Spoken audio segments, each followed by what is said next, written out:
Enyi walimwengu, nisikilizeni kwa makini. Sitokuwa nanyi kwa muda mrefu. Walio dhaifu miongoni mwenu walisheni kile mnachokula nyinyi, wavalisheni kama mnachokivaa nyinyi. Mtakutana na Mola wenu, naye atawaita kwa ajili ya hisabu ya mlioyafanya. Na wale waliopo hii leo wawape onyo hili ambao hawapo. Nyinyi wote ni wanadamu, na mbora wenu ni yule mwenye kumcha Allah subhanahu wa ta'ala. Zingatieni hasa haya ninayowaeleza, ondoeni tofauti baina yenu.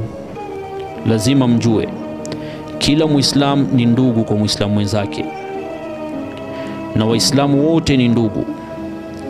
Baina ya Muislamu hakuna ubaguzi wa rangi wala kabila. Na usichukue chochote kwa ndugu yako isipokuwa alichokupa. Usidhulumu wala usidhulumiwe.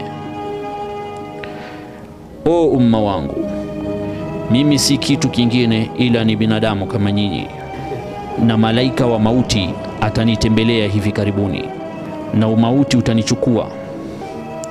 Ila nimewaachia kitabu nilichoteremshiwa na Allah subhanahu wa ta'ala, na kitabu hicho ni Qur'ani, ambayo ni nuru na mwongozo.